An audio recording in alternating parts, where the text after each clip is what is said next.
Well, good afternoon, everyone, and welcome to another PVALC informational live stream. And as always, we want to thank Frost Bank for sponsoring all of our 2024 informational live streams. Our focus for today, we're very excited, is music literacy. This is a new one for us, but there's a huge connection between music and literacy. So we wanted to tap into that. And so today we welcome Ethan Wills with West Texas Symphony to discuss a little bit about music literacy. Welcome, Ethan. We are so happy to have you today. Thanks for having me. I appreciate it. Thanks for putting this part of the topic. Absolutely. Good. Because sometimes, people tend to forget that music is a huge part of learning and literacy. So can you start by telling all of our followers and viewers about yourself and your role at the Symphony? Great. Yeah. So as stated, I'm the executive director of the West Texas Symphony. What that essentially means is I work with our maestro, who is the artistic director, and I basically figure out if we can make it work in the budget, manage the staff and all those things like that. And so before I did that, I studied music education and music performance, and I was a practitioner in the arts and particularly in music for the greater part of a decade. And I've been in the West Texas area actually for about a decade. I moved out to Big Spring in 2014, I believe it was. But the Symphony at this point, we do 17 events in the season that we ticket for. So that's where we make actual revenue. But you'll see us engage throughout the community a bunch of different ways. Our musicians perform in various community events. They perform in churches. And that's not to mention the stuff that we do with like the Midland Festival Ballet, where we are performing with them in addition to those 17 events.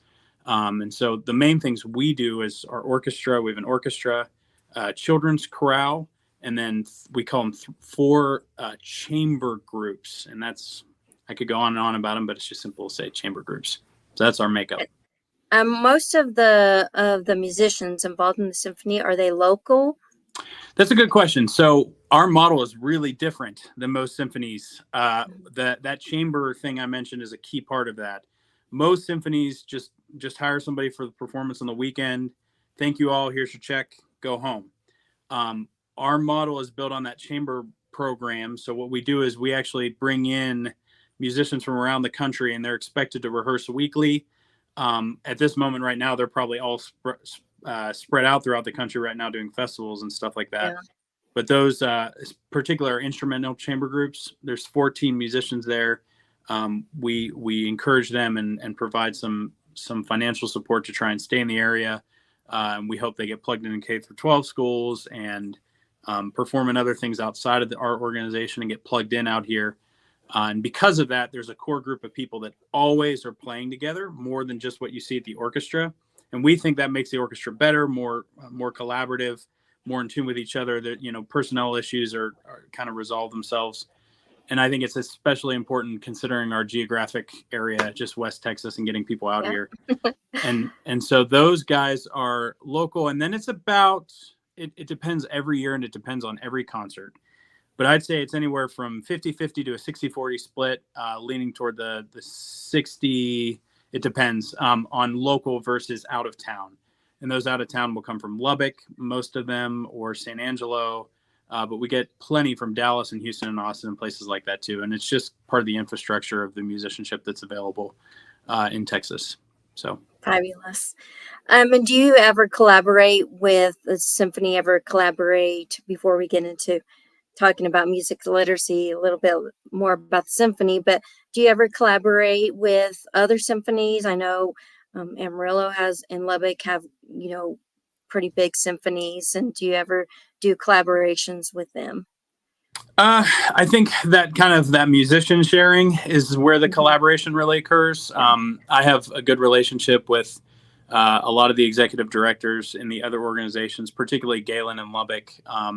He's a really good person to bounce ideas off of. At this point, actually, I think we're some of the most senior EDs in Symphony World in Texas, which is funny. But we'll converse back and forth all the time about dates and things like that, just so we can make sure that we free up the availability of the musician pool, so we're not competing with each other, and also competing with patrons and things like that. And yeah, there's always a conversation about some collaborations in really big ways, but it's funny. I don't mean to sound crass with this, but I always say collaboration is hard. Collaboration amongst artists is even harder. It's just part of the reality of it. And so there's a really good team, but it's, the more people you get involved in an organization in collaboration, the harder it is. And when you're talking about 100-person orchestra, and trying to get those two things to collaborate on one project, it's, you have to have a very clear path. So it's always a possibility, but Any thoughts on ever performing out in a big band? Yes.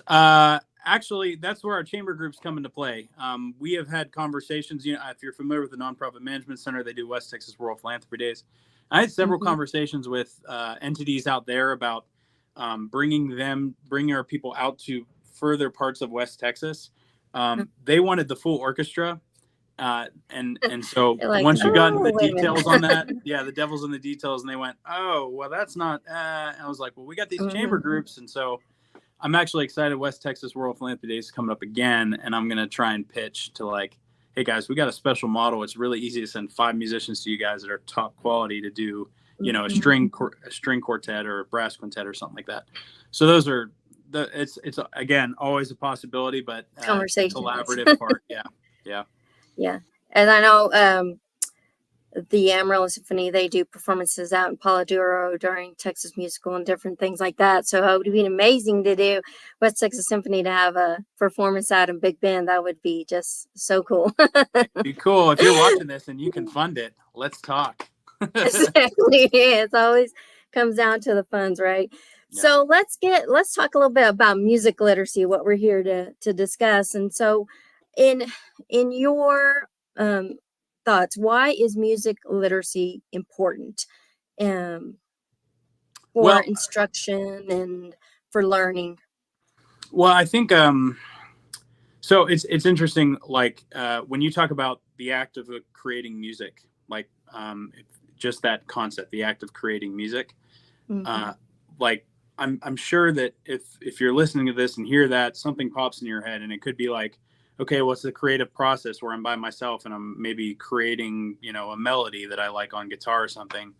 You could be thinking about the collaboration of playing with others. I could be, I sing in church, or I play in my church band, or something like that. There's also a conversation about coding, like scales and arpeggios and things like that, like creating music in that way. And that's kind of the point. What's really cool about music, and it's been really studied since kind of the 90s. It was one particular guy that brought it into focus in a zeitgeist popular culture way. But the act of creating music engages all those different mapped lobes in the brain. And so anytime you're doing some type of music thing, it's engaging your neural pathways in a way that a lot of other things don't do. It's funny, if you've ever seen, if you've ever seen The Notebook, there's a whole thing with that in there about how this person suffering from a form of dementia, I think it was Alzheimer's, music would, all of a sudden they were able to play piano, and there's real science to how that works. And so when you're talking about the literary process, music is literacy plus, it does that and all these other things as far as brain engagement, and really opens up those pathways. It helps students concentrate. It helps them develop listening and speech skills, because you have to listen and retain information, visualize. It does so many things. Right. And I know for example, you were talking about The Notebook, and one of the characters had dementia. Music helped her, come out of her dementia a little bit. A lot of what do you call them? Homes for retired individuals or older Americans use music therapy as they're, incorporated with physical therapy and all the other therapies that they use in their centers, because it's plays such an important role in their the adults therapy. Yeah, that's the thing. The music therapy aspect, actually, I guess I was talking about the neuroscience stuff, but the music therapy element, it was really interesting. It came out. It's actually Dallas is a huge hub for that, particularly in that they were able to put the scientific data attached to, like, hey, music actually heals. Here's how. Yes. And so there's real scientific data to back all that up. And so you mentioned music therapy, like that's a profession. I have cousins that do it and everything. And so Hmm. I went to school where it was there. And so that's a really, really powerful form of therapy that is really exciting to always look into. But you need a specialist to do that. Somebody trained, Yeah. went to school, all those things. So, yeah. But when it comes to just learning, not only does it help adults, but it helps any kind of student, like develop those skills that I mentioned Mhm. previously. And we had an instructor a couple years ago. She would always incorporate music into her skills, and you Yeah. could hear them sing, all the students singing. I forget what song she would use, but they would sing out the words so they could learn Nice. how to pronounce them better. So we are very proponents of music literacy. Nice.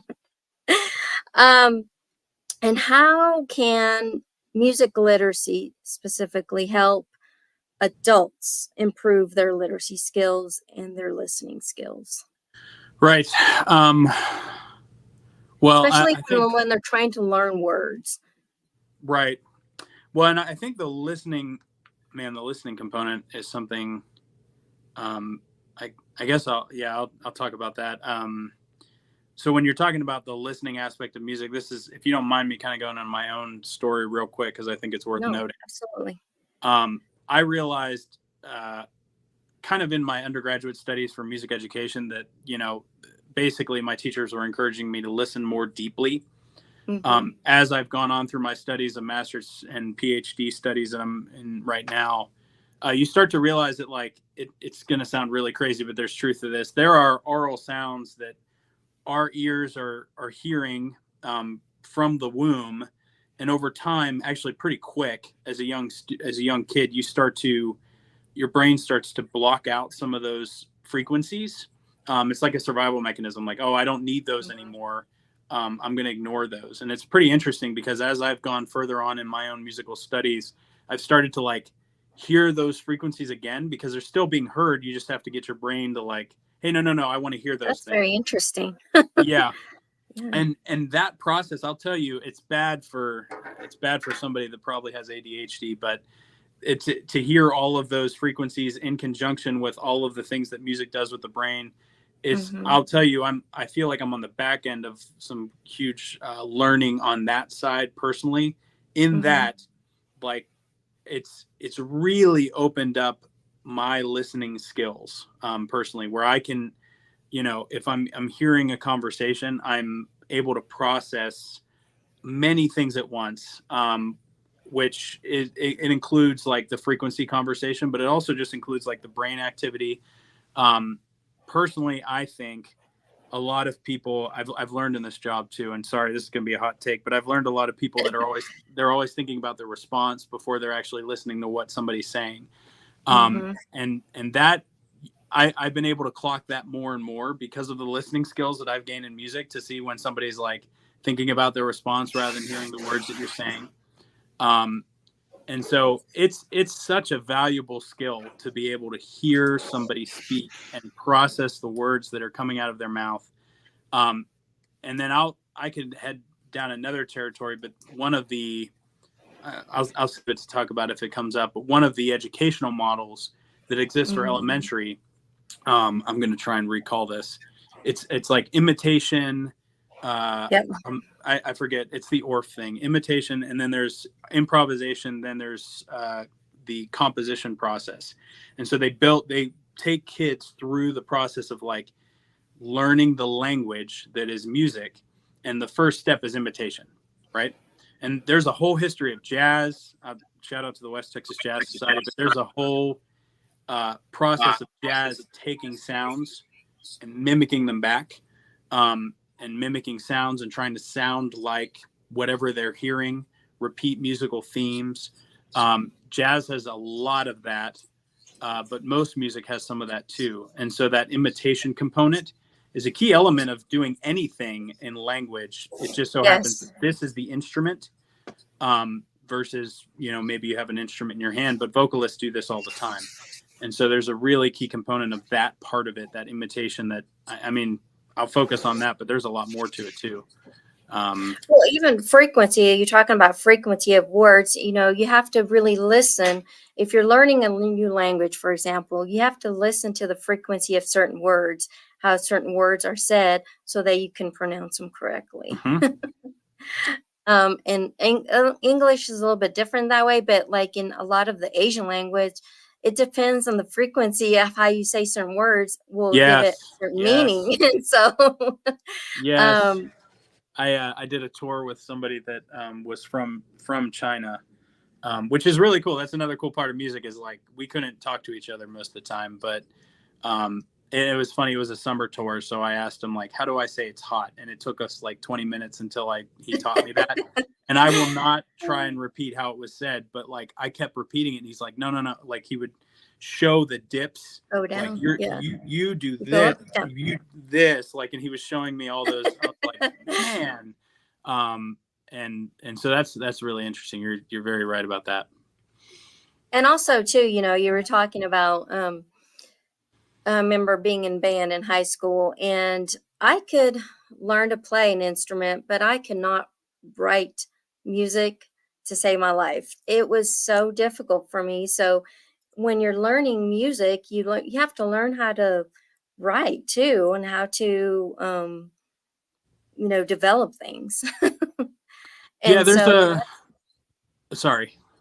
no, that's another part of music education and music literacy. That's right. There's a whole. I mean, it's interesting because not every. This is a hot take, but not every musician needs to be able to read music. I've met plenty of musicians that say, "Well, I'm not a musician. I can't read music." I'm like, dude, your ears are better than the person that's reading music right now. Trust me. Mhm. However, it's worth pointing out, like, the whole musical system, at least the Western system, is based on a coding system. We use 7 letters, the first 7 letters of the alphabet: A, B, C, D, E, F, G, Uh-huh. with variations on those. And then so we build all these codes of building off those first letters of the alphabet and building chords and scales and mapping all that out. And so that helps develop some pattern recognition and helps develop sequencing. There's all of those things. It's its own language for sure. There's not many other languages out there that kind of do what music does. And Mhm. then you read it both top to bottom and linear. And so that aspect of reading that of music is, people say, I hear people say that part is challenging. It's not. It's just unfamiliar. And I think if you dipped into learning how to read music, you'd get a lot of benefits from that toward literacy, beyond just playing an instrument by ear. The problem is it can sometimes be tedious to head down that path. Like I said, it's Yeah. unfamiliar. And so a lot of people say, well, I think I want to read music. And then they give up after like 2 or 3 lessons. It's like, dude, you have to dig in if you want to do this. You have to commit. If you commit, you come out the Consistency. other end, it's going to be good. Yeah. Well, pattern and sequence is so important when teaching, adults how to read, Mm-hmm. or even children how to read. That's an important part of teaching reading. um, so, what would you recommend would be the best way to incorporate music literacy to learning in the classrooms, whether it be Right. K through 12 or adults? Well, I think the simplest method is just, there's a memory aspect to this, right? If you can, it's almost like you're you're like enhancing graspers if you're learning like a piece of information, you add music to it, you're just increasing all the stickiness toward the brain as it enters in. Mhm. That's a weird way to describe it, but it's really true. So the more you can incorporate um, melodies, probably familiar melodies with information that you want your classroom to retain, like you're always going to have an easier time with that information retained. You hinted on it earlier. It's funny, even for me, when you talk about math, I specifically remember, like, 1 times 1 is 1. 1 times 2. And like, there was a percussive aspect to learning those multiplication tables. And so you memorized them. I still remember this day, I was a little punk in class. And so I'd say 7 times 7 is 49ers, because they were a football team. And I got yelled at all the time, and I continue to do it. But those things like stick. And I still use those to this day, because they just latch on really easily. Well, I remember in Spanish class, Ethan, in high school Spanish class, our Spanish teacher would always make us, we had to learn the capitals of all of the Latin American states, and we'd be like, Mexico DF, Mexico, Mexico DF, and in Guatemala, and just like we remembered it because we would see it. No, it's immediately, there's 2 things that came to my mind. The first was that in my French class, we learned the alphabet with an alphabet rap, and I won't repeat it, but I could. At this point, I've probably butchered the alphabet because I haven't taken French in a hot second. But it's funny too, and this is more a generational thing, but the TV show Animaniacs, like Looney Tunes incorporated classical music. That was a big thing. But Animaniacs had a whole song about the capitals of the states. And like, I had friends that memorized that, and so they memorized all the capitals of the states, like done, versus sitting in the classroom where you spent like a month trying to do that and tests and da-da-da. I forget his name. Wacko. Wacko was the one character that could make everybody remember. You watch it like 10 times and you're done. And so that stuff's cool. I would also say too, from a more formal standpoint, because it's worth noting, like, I'm not the expert in these, but there's a lot of conversation about elementary music. Basically, again, you treat it like a language. And so it's funny, my language studies, we didn't start until like 8th or 9th grade, which I think is a mistake, as far as like verbal speaking language, because your brain just isn't as spongy for those things as you are as a young kid. So there's a concept of that with music as well. With you treat it as a language, you want to be able to get kids to understand that at a very young age. And so there's, like listing them off, there's Delcros, Kodai, Orff. I'll even throw Suzuki in there, which actually we do have Suzuki trained instructors, I know, in West Texas, particularly the West Texas Conservatory. Those are programs that incorporate like learning music as a literacy mechanism at a very young age. And I know there's adaptations for adults, but most of the people that are trained in that are trained to deal with young students. And so I think we're kind of in the infancy stage of maybe trying to incorporate that into adults. But like I said earlier, I think one of the things is you need adults that are like 100% buy-in, like, oh, I want to learn music as a language, and I'm in for a period of time that's longer than like 3 sessions. I get bored and I'm done. And so, like I said, it's not hard. It's just unfamiliar. And so, and I'll throw out there, we're talking about retention stuff, but like that follow the bouncing ball stuff. Like if you're reading along with music and you follow with your finger, like I know that reading, like when you would read, you would follow the word with your finger. Like you can do the same thing incorporating music. And that's what that bouncy ball thing was supposed to do when you were watching programs that did that. And so those are all really good mechanisms. Like phonetic awareness and how to build phonetic skills. How can instructors incorporate that music into that? Phonetic awareness. Can you and like vocabulary, like developing their phonetics skills or vocabulary? Well, it's my personal thought on that is like for example, I've had read that instructors use nursery rhymes to teach basic spelling patterns or print conventions. That's a very English or reading verbiage, but like basic spelling patterns, teaching students basic spelling patterns using nursery rhymes or songs. Right. Yeah, that's actually where my brain was going. In fact, okay. The nursery rhyme thing, it's funny. There's songs, when I was teaching private lessons to beginners, the first song I had every student learn was Hot Cross Buns. And for a long time, everybody knew Hot Cross Buns, but now not every student knows that. And so it's interesting because I think there's a conversation about nursery rhymes being updated for like modern culture, like whatever kids are used to Mhm. listening to. But I also think there's a way to incorporate into like modern music. I know Yeah. for a fact, like there's a conversation about learning languages, and I think this could apply for literacy of watching um, television programs that you know and really like. For example, like I really like The Office as a TV show. If I maybe put some subtitles on and change the language, that might help me both ways. That might help me with the oral aspect of learning the phonetic part of the language that I'm hearing, but also like it written out in a different language might help me see that in that context. And I know I was encouraged a lot from an adult standpoint to do things like that. And what that really applies to is, I say The Office, but any type of art. If you're engaging with Yep. art in that way, where you're incorporating that in that type of mindset, like something you know really well, something you're comfortable with, and incorporating something you're uncomfortable with, those things always help kind of bridge the gap and make you more comfortable with learning anything phonetic, spelling, syntax, any of those things that are part of the literacy process.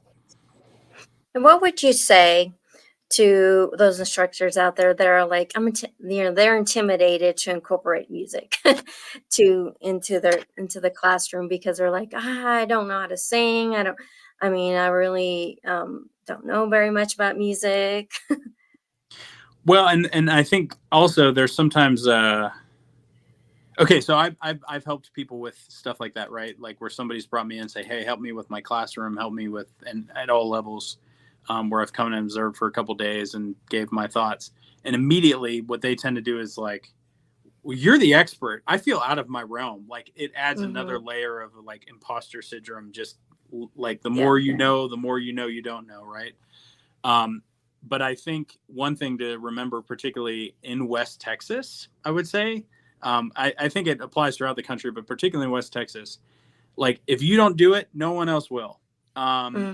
That's the simplest way to say it. Like even if you're uncomfortable, even if you feel you're not good at it, I guarantee you, you're probably the only one that can do it or is willing to do it in that medium at the moment, because it's just an issue of supply and demand. And so anybody that's in education out here is, we're always trying to get good educators to this area and keep them here. And so you're not taking anyone's job, you're not overstepping anything, you're dipping into something, you're trying something. Like no one's going to wave a finger at you because at least you're doing it. And if you weren't here, it wouldn't get done. And so that's a real, I think that would be my encouragement to it, is like give it a try. Like at the very least, particularly when it comes to music, I don't think you're going to do any harm unless you're trying to teach them to read it. At which point I'm like, Yeah. okay, you might be able to. But if you're incorporating songs into your instruction, you're not.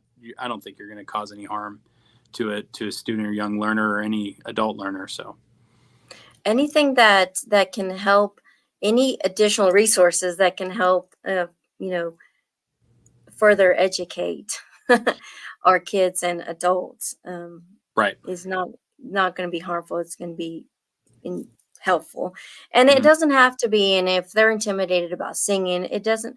I tell them, well, why don't y'all just read about a song and discuss the meaning of the song? Something as simple as that. Yeah, there's a so okay. Again, studying as a musician, we take a whole class on music history.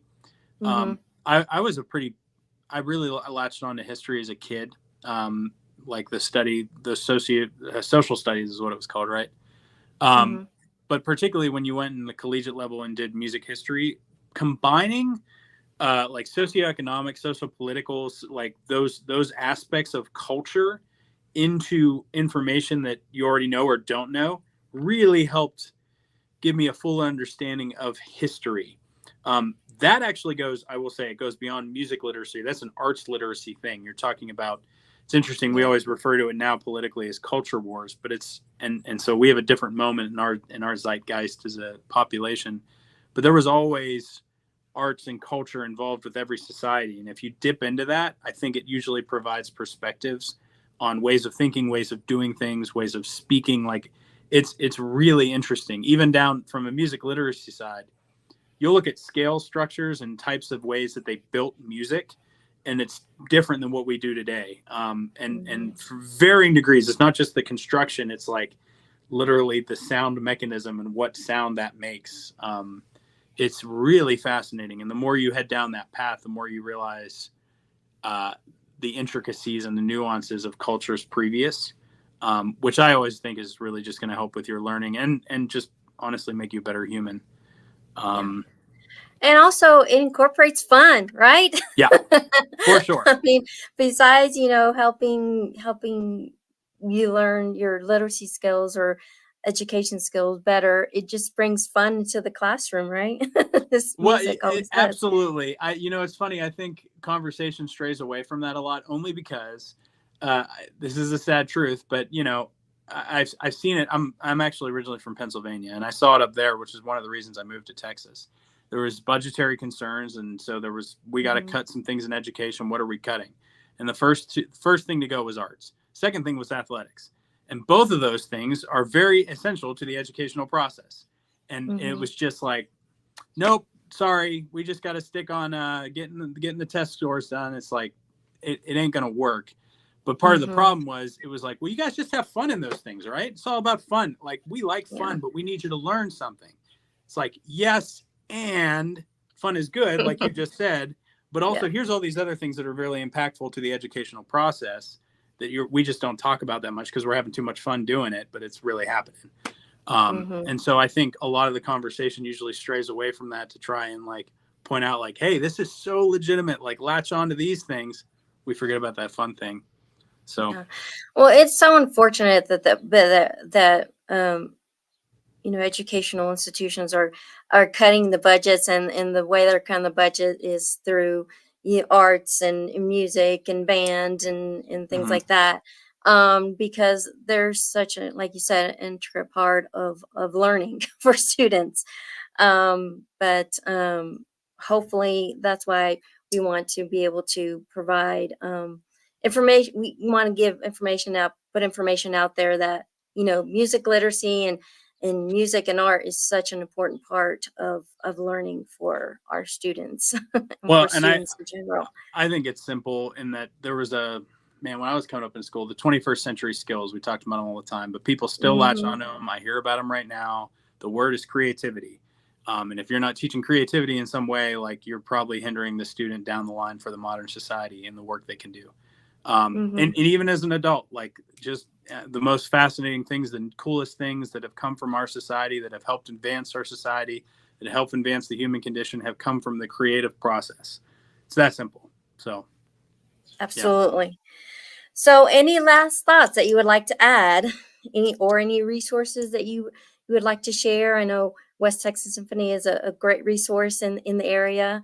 Hidden gem, I always like to say, hidden cultural opportunities are always a hidden gem in small areas like the West Texas area. Well, actually, that's funny. There's that there's nothing to do out here thing. I like, and that's pretty. I think actually there was an organization that latched onto that. But honestly, for the past 5 years, it's like, I think everybody's saying like, yeah, that ain't the case anymore. Everybody's competing with events. There's so much cultural stuff to do, and I think it's only growing. And so that nomenclature is slowly heading out the window, whether you realize it or not. We're happy to be part of that at the Symphony. And if you are interested in coming to our events, you can find anything out on WTXS.org or any of our social media. We have pretty active Instagram and Facebook accounts where you'll find out about our concerts. We work with the Wagner Noel Performing Arts Center. That's where we put our concerts on stage. So we are in the midst of selling our new subscriptions, which go on sale June 26th. That essentially is like, we don't do deals on the back end for our concerts. We have patrons that like to pay way up front, and we give them a huge discount, and you can join that part of that group, but you have to do it on the front end. And so I know a lot of people are like, so what deal can you give me like 2 days before the concert's like, we don't do that. The best deal was 3 months ago. And so that's coming up June 26th, where you'll be able to buy like package subscriptions to the whole season. That'll be for new people that want to come and check it out. If you want to come to multiple events, if you just want to come to one, you can wait till August 1st. At that point, all single tickets will go on sale, but we'll also keep selling those subscriptions up until the concerts, which we don't start till September 7th. So I encourage people to come on out, check it out. If you haven't been in a while, you need to come hear us again. Trust me, things are really, really moving.